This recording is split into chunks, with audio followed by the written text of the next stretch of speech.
Okay, guys, so on page 38, we're going to be talking about taxonomy. So think of like you go to a taxidermist who specializes in the characteristics of the organism that they stuff, technically. Okay, so taxonomy talks about grouping and characterizing things by their characteristics, by their similarities. Okay, and so all things are put into kingdoms. That's the most broad group. That's what we talk about the most. We know about the animal kingdom, animals. So if you're an animal, for example, you are eukaryotic, you have a nucleus. You're multicellular, we could see you with the naked eye. You're a heterotroph, you cannot make your own food, you have to get your own food. You're mobile, right? So we have to move.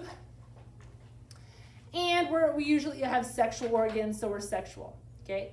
Next one is plant, kingdom plantae, plants. So they're eukaryotic, they have a nucleus, they also have vacuoles, chloroplasts, all that fun stuff.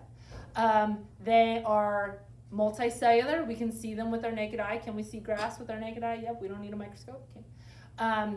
They're autotroph, they make their own food, they make their own glucose, okay. Are they mobile? Can they move? No. No. And we know that because they're ginormous vacuole, okay? Why would they need a huge vacuole if they could just move toward water? They can't, they have to store water. And they can be sexual also because plants have things like flowers, seeds, berries, fruits, all that fun stuff. Pollen, okay. Next one, so, and I'm kind of going from the biggest to the smallest. Fungi. Well, if you forget what fungi is, you can see a fungi with your naked eye. You can see mold with your naked eye. You can see mushrooms. Well, if you could see it with your naked eye, it must be multicellular. And if anything can be multicellular, it has to be smart enough to be able to communicate with, one cell, two cells. So it must have a nucleus. So remember, everything in this world, look at me, this is important. Everything in this world has a nucleus except for them dumb bacteria, okay? Everything is a eukaryote except for those prokaryotic bacteria. Okay, so back to fungi. Eukaryote, multicellular, heterotroph. The big thing about fungi is that they're decomposers, which means they get their nutrients by decomposing something. They break it down, but as they break it down, they actually take in the nutrients from that thing that they're breaking down. Okay, so they cannot make their own food. A mushroom may look like a plant, but you find it in the inside of like a molding or a breaking down, rotting tree stump, okay? Mold in your basement obviously doesn't need sunlight, okay? Mobile, no, and so that's why sometimes the cells of a fungi may look like a plant, okay? They may have a vacuole, but they do not have a chloroplast, and they are not sexual, okay? Last group, I'm gonna draw this one out. Okay, so we actually have 3 kingdoms left. They all have cell membrane, cell wall, cell membrane, cell wall, cell membrane, cell wall. They all got flagella. They could have some cilia. Sorry, I'm not being that accurate, okay? They all have ribosomes. Everything needs ribosomes. They're all filled with cytoplasm. They all have DNA or nucleic acid in the form of DNA or RNA, but this one has a nucleus, guys. By just putting a nuclear membrane on there, this one is eukaryotic, where these two are prokaryotic, no nucleus, okay? So when something is unicellular, it is mobile because it has that flagella to get around. Remember, these unicellular organisms can be auto or hetero, and they're probably not sexual, so they're asexual. But because they have a nucleus, they're eukaryote, this is a protist, P-R-O, protist. Okay, these two are bacterias.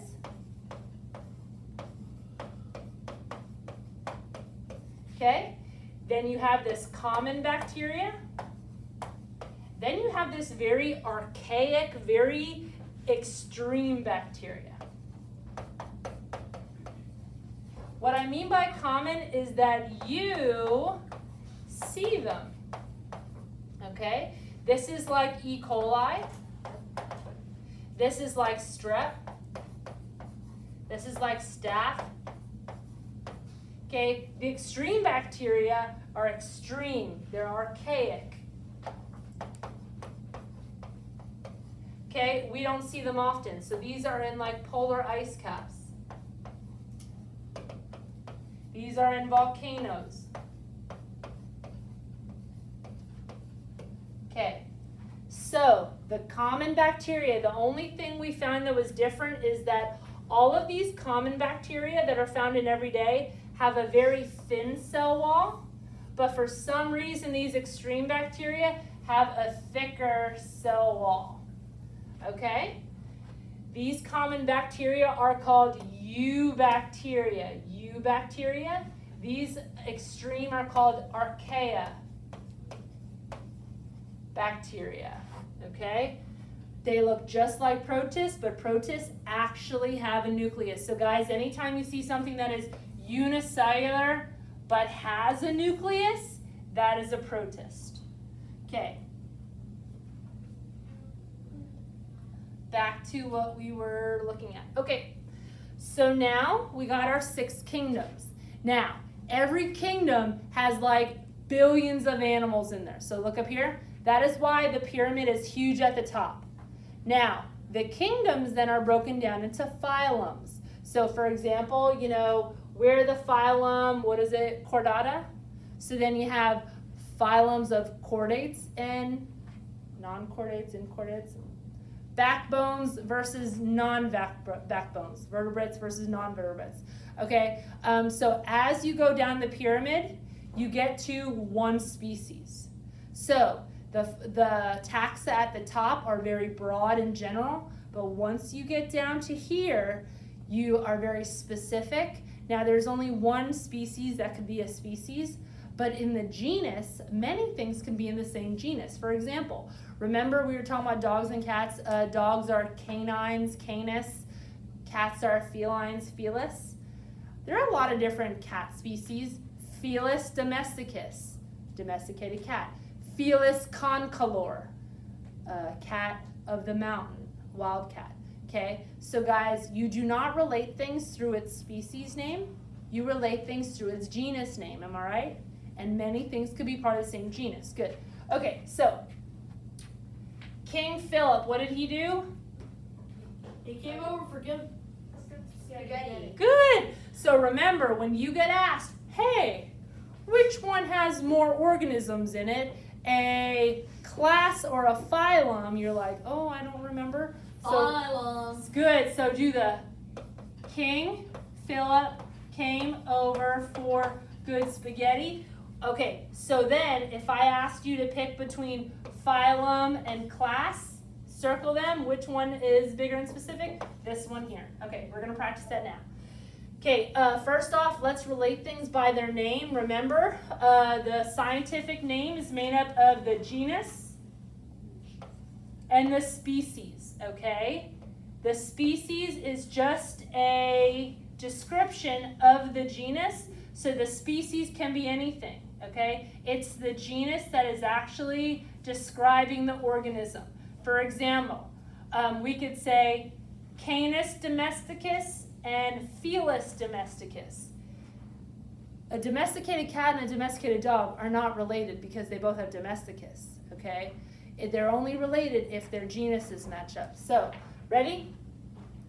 The bullfrog, Rana castaviana, is most likely related to the. Okay, do we look at common slang names?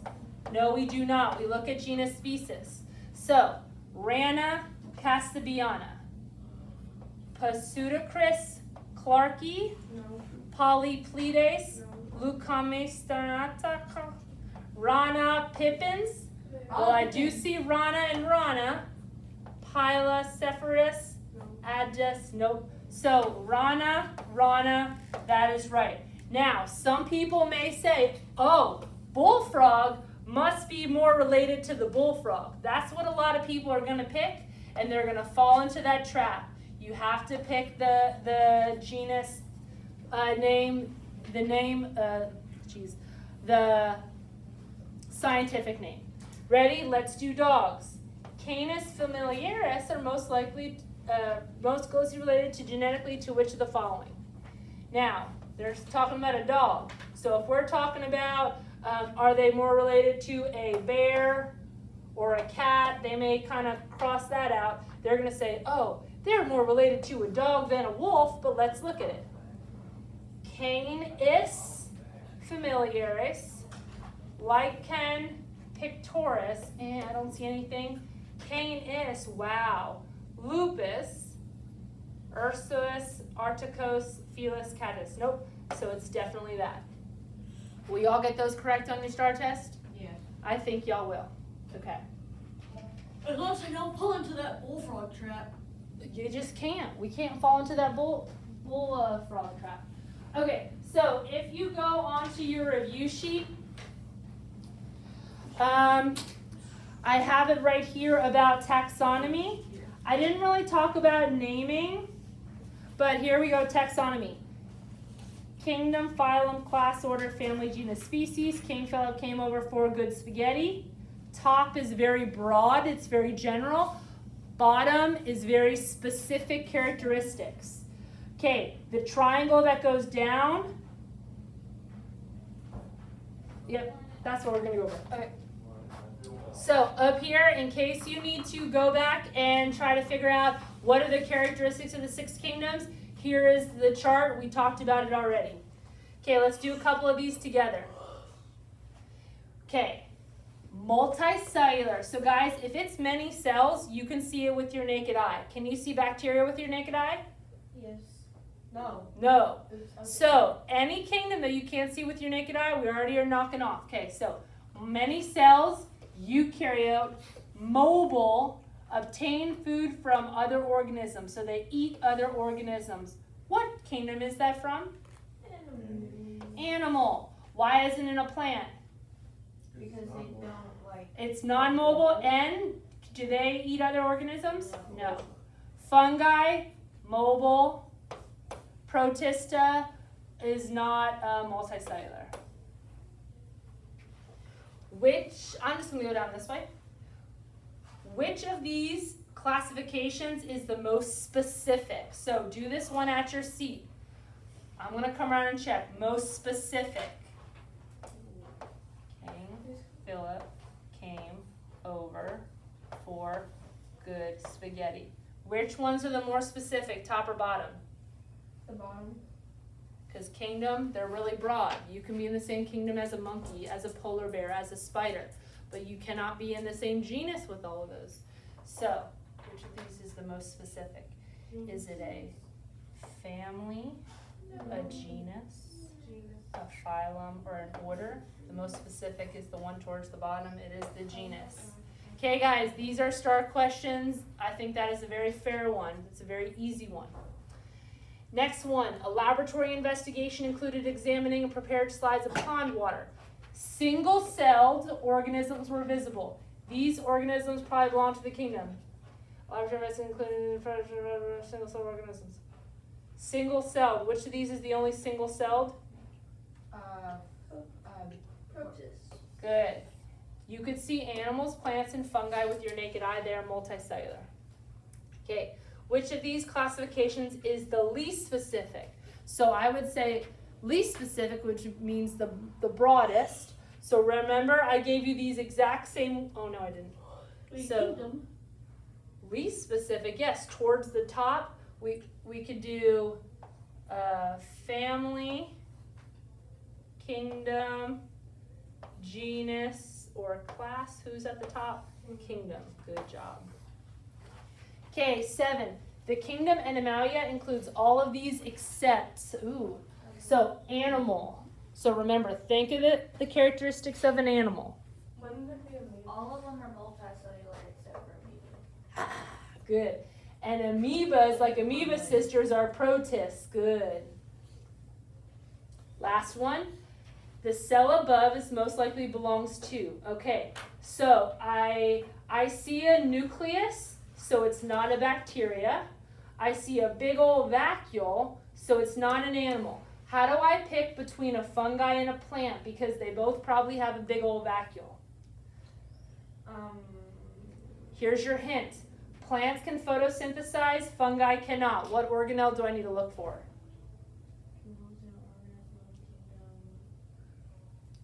Oh, the cell above. I was trying to figure out. Oh, sorry, this one right here. That So, belongs to the It would be a belongs to plant, plants because because it's yeah. well, It's square. fungi can be square.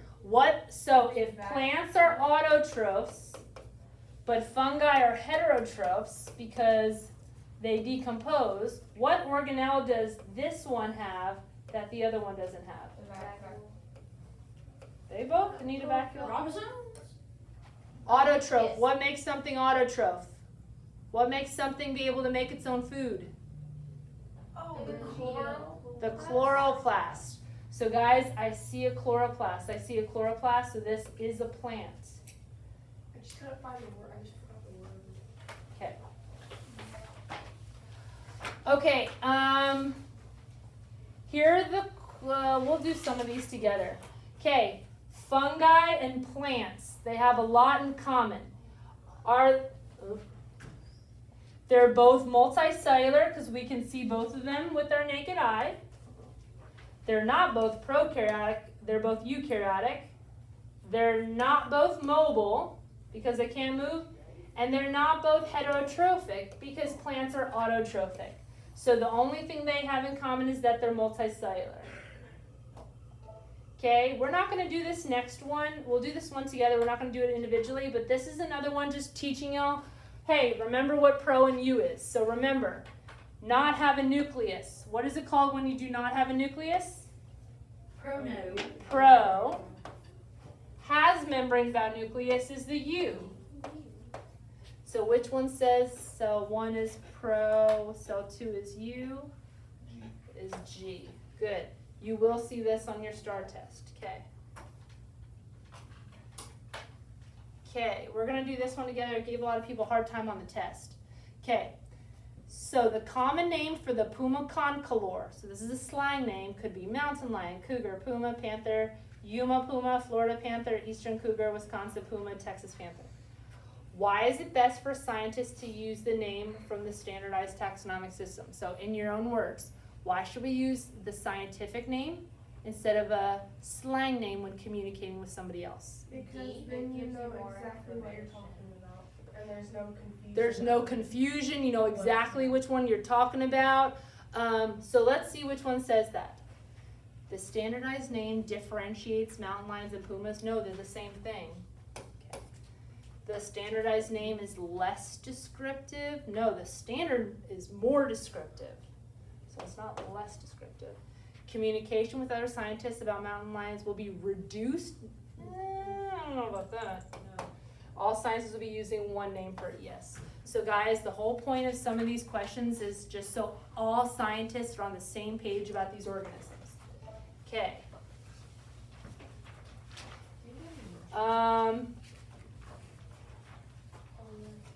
Okay, let's do this one together. So I can use the restroom? Yes. Okay, up here. Which statement is best supported by the information in the dendrograms? So, we relate to organisms by these dendrograms or cladograms. And so, when things are closer together, they're more related. When there's bigger branches, it usually means something big happened. Like here, lungs developed, wings occurred. Live in the land versus, so something big happened to differentiate those. Okay, so which statement is best supported? Lesser pandas, so here's lesser panda. I'm going to do this one in, okay. Lesser pandas are more genetically similar to giant pandas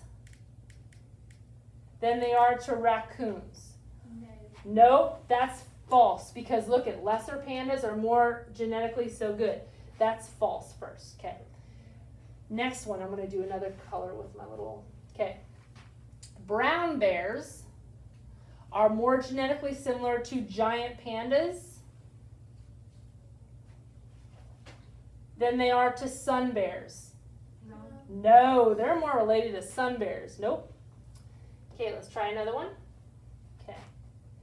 Lesser pandas are more genetically similar to raccoons than they are to giant pandas. Yes. I'm gonna do the last one just to make sure. The bear species are all more. The bear species, bear. Okay, so these bear species are all more genetically similar to dogs.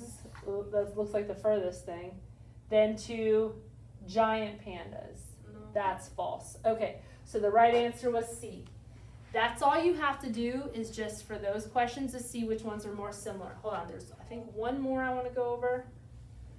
Ooh, dichotomous key questions. Okay, do not do this one because this one has a horrible image to it. But if I would do it,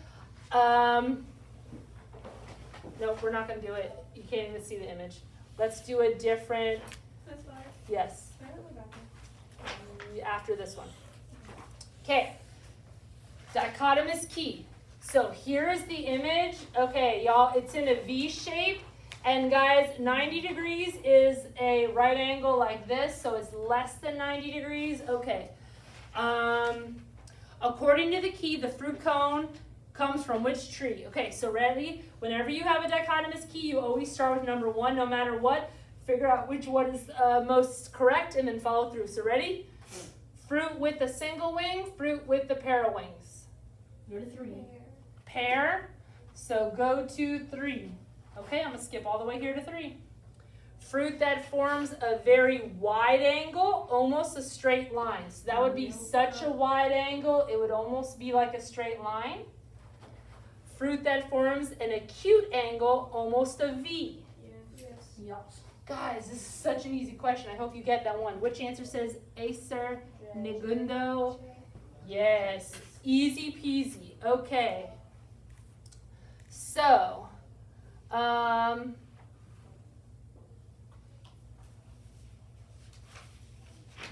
okay.